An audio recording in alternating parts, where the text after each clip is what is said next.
Hey folks. A few weeks back, I made a video talking about the most tragic deaths throughout the Legend of Zelda series, exploring the heartbreaking stories behind each passing, from the murder of Queen Sonia at the hands of Ganondorf to the hollowing loss of the Deku butler's son, and many more. As I was reading through the comments of that video, I realized that I missed some pretty significant and truly heartbreaking passings in the series. So today's video is a continuation. Let's look at 5 more deaths across the Legend of Zelda series, and delve into the sorrowing stories at how these individuals met their end. The original video will be linked below if you'd like to check it out afterwards, but without further ado, be sure to go and grab yourself a delicious snack and drink for the video, folks. Subscribe if you're new around here, and drop a cheeky wee like down below. Now, let's dive into some heartbreaking deaths in The Legend of Zelda.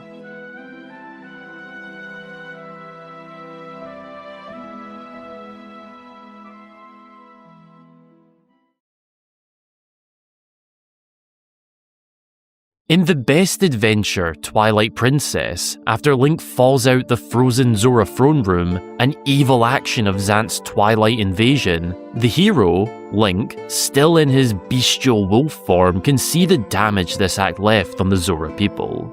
Their trapped spirits are dazed and confused, hardly able to get a hold of their breath after being frozen in place. As Link and Midna prepare to leave the Zora throne room, believing that's business taken care of here, they're called upon by the spirit of Queen Rutela, the former monarch of the Zora who ruled over the domain. She goes on to explain more details of the dark events that transpired here not so long ago. Terrifying shadow beasts raided the Zora's home, freezing over the water which trapped many Zora in place, whilst also cutting means of transport for those not in the water. However, most brutally of all, Queen Rutela explains that in order to send a message to her people, the Dark Shadow Invaders had her executed directly in front of her people. No thoughts for the innocent youths of the domain, not an ounce of mercy spared at what horrible actions they were doing. The one these people looked up to was simply murdered before their very eyes. A message that would swiftly wipe what little hope they had of getting through such a malicious assault on their home, to then be topped off by having it all frozen over, trapping them within the blood-stained throne room high above the river. As those dark events took place, Rutela sent her son, Prince Rallis, to rush to Hyrule Castle so he could inform Princess Zelda of what was happening, a beacon of hope to send aid to the Zora. Unfortunately, Prince Rallis was intercepted on his way to Hyrule Castle by more shadow beasts. He was attacked and barely survived, if it wasn't for being found by Ilia and brought into Castletown to try and find the prince medical aid. Queen Rutela explains to Link that despite having already passed herself, that she could feel the presence of her son weaken, knowing that something went wrong or happened to him. She asks the hero if he can save her son, incentivizing this task with the reward of the Zora armor, which would allow Link to dive deep beneath the water without any need for air, which would be essential on his quest that soon take him to the Lakebed Temple deep below Lake Hylia. Link honors the late Zora Queen by aiding her son. In the game's infamous escort mission, the hero helps Telma and Ilia transport the ill prince from Castletown to Kakariko, a route plagued with monsters. Once in Kakariko Village, Prince Rallis is treated by Renado and starts his journey to recovery. After seeing what Link has done for her boy, Queen Rutela appears in front of Link in Kakariko Village. Her floating, spiritual form guides the hero to the hidden grave behind the village graveyard, where we find the resting place of the already passed Zora King. This is where Rutela plans to rest in peace, now knowing that her boy is in good hands. Before leaving, she keeps her word and presents Link with the Zora armor. She tells Link to let Rallis know that his mother loves him, and with that, her time in this adventure comes to an end. The tragic death of Queen Rutela is one that was horrific to learn. The assault that took her life away happens before the events of the game. We as the player, and Link as the hero, discover the hollow aftermath of the Twilight invasion. If the scenes at Hyrule Castle are anything to go by, I can only imagine the attack on Zora's domain looked similar. After sending her own son away to inform Hyrule of the danger, she was made an example of, right in the eyes of her own people. To add to it all, Prince Rallis would have known absolutely nothing of what happened at the domain. Queen Rutela was murdered after he left for Hyrule Castle. The prince was then effectively put into a coma as a result of being attacked. It's a brutal tale that perfectly captures the struggles of the Twilight invasion troubling the Kingdom of Hyrule. During the game's end credits, we get a moment of light in this dark story, however. We can see the spirit of Rutela looking over Prince Rallis at Zora's domain. With everything back at peace, Zora life flourishes. Right before the big plot twist of Ocarina of Time takes place, which sees Link jump ahead in time 7 years as Ganondorf takes over Hyrule, there's an easily missed character during this part of the game that plays a significant role in the developments of these events, unfortunately costing them their life. After Link encounters Princess Zelda and her personal guardian Impa fleeing at pace from Castletown, with the King of Evil Ganondorf hot on their tails, something happened within the settlement that isn't seen to our eyes, but the leftovers can be found. When Link heads into Castletown after collecting the Ocarina of Time thrown into the moat by Princess Zelda, if he decides to explore around a little before heading to the Temple of Time, he can stumble across a fatally wounded guard down an alleyway. He can only be found here in this state following the fleeing of Zelda and Impa, because it was during their escape that this guard would meet a terrible fate. If Link speaks to the guard, he'll ask if that's the boy from the forest, trying his best to get some final words out before his injuries become too much. Struggling to hold himself steady, he utters that he has something to tell Link. Ganondorf, the king of the Gerudo, has betrayed the king of Hyrule. Link previously saw the Gerudo king swearing allegiance to Hyrule, but it was false, a part of Ganondorf's grand plan to take over. He explains that Impa sensed the dangers of Ganondorf and fled as soon as possible with Zelda beside her.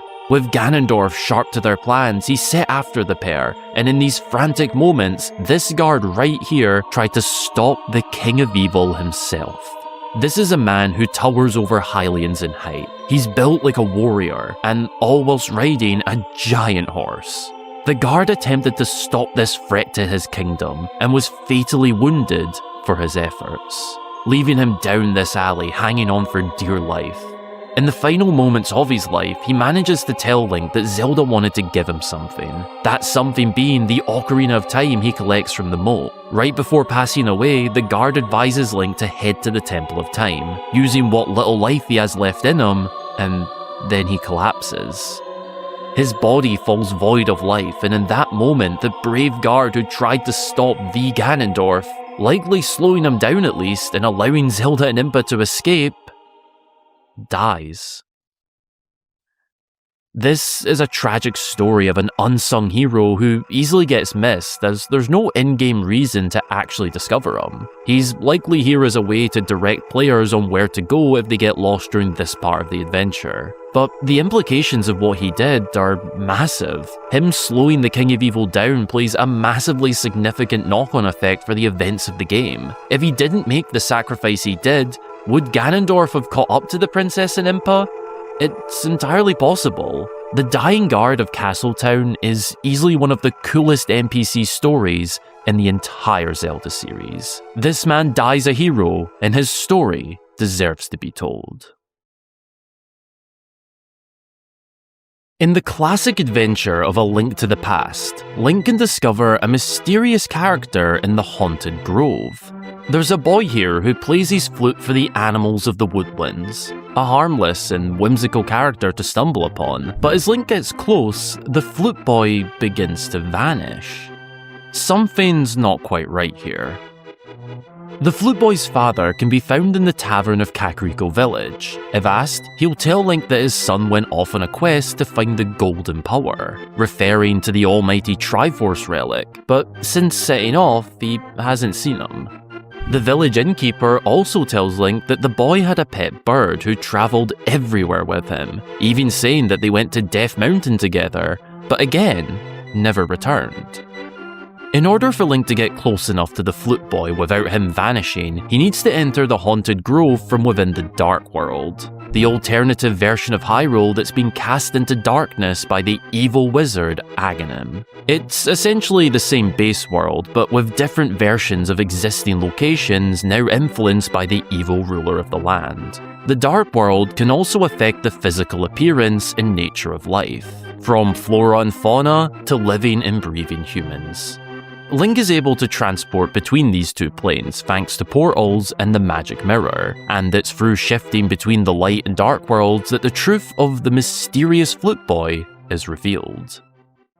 When Link enters the Haunted Grove within the Dark World, he'll meet a curious creature sitting on the tree stump where the Flute Boy would normally be found. If Link speaks with him, he'll tell the hero, "After wandering into this world, I turned into this shape. I enjoyed playing the flute in the original world. There was a small grove where many animals gathered. I want to see that place again. I buried my flute there with some flower seeds." This creature is the Flute Boy. He appears to have been trapped within the Dark World. The effects of it turned him into this unrecognizable creature, whilst also robbing him of his passion and love for playing the flute. He offers Link his shovel in return for him helping to find his beloved flute, telling Link it was buried alongside some nearby flowers. If Link returns to the Light World and digs around, he'll find the flute nearby, but when he returns to the Dark World to return it, the transformed Flute Boy says he can't play it anymore, and that if Link could return the flute to his dad in Kakariko Village. His mind then becomes hazy, and he requests Link to play the flute so he can hear it one last time. In a really heartbreaking moment, Link begins to play the flute for the boy, before he becomes one with the tree stump, appearing to petrify into a tree himself, implied to be the tragic death of the boy who loved playing his flute.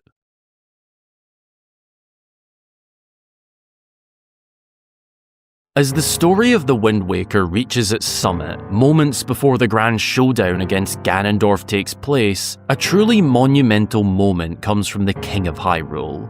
Atop Ganon's tower, deep below the waves of the Great Sea, in the old Kingdom of Hyrule now washed away, the Gerudo King is within arm's reach of the full Triforce. Control of such a relic would grant him whatever he wants. In this case, that's Hyrule itself. Power and control of the land to do as he pleases, but in the moments before Ganondorf is granted his evil desires, the King of Hyrule steps in first and touches the Triforce. He uses the divine blessing to wish for a future, hope for the kids laying down beaten by Ganondorf, for the now ancient land to be washed away once and for all, to create a path for a brighter future. Water begins to gush downward. The remains of the kingdom from long ago begin to flood once more, and it's in this incredibly epic setting that the final boss battle between Link and Ganondorf gets underway. The two battle it out atop the tower, with water rushing down and filling the land below. It's a true spectacle of a final boss fight, one which ends with Link driving the Master Sword through Ganondorf's skull, turning the King of Evil to stone. But that's not the tragic death here.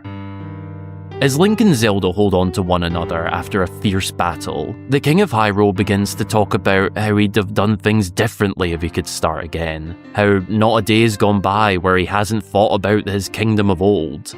This is the very same leader who led the Kingdom of Hyrule before the Great Flood that swept Hyrule beneath the waves, during the era prior to the Wind Waker where the hero didn't show up, forcing the god's hands into flooding the land to prevent evil from taking over. This is also known as the event which starts the adult timeline split, following the events of Ocarina of Time. King Daphnis no Hansen Hyrule never gave up his kingdom and always held out hope that one day it would be restored, but now he sees that time has passed, and his duty must pass with it.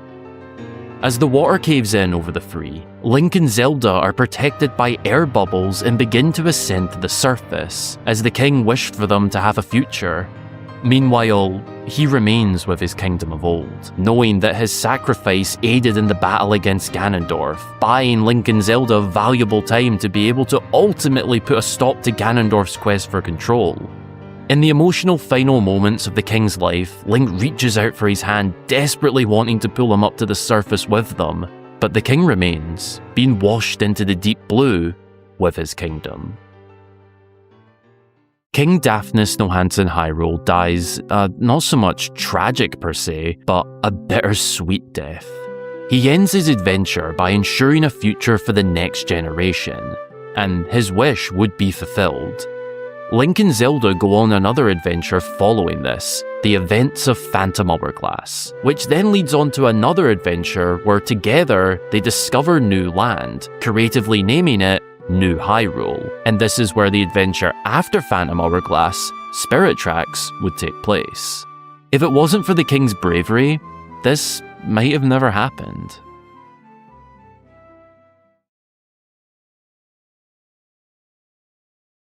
One of the series' most iconic adventures opens with the guardian deity of the forest, the Great Deku Tree, summoning one of his fairies, Navi.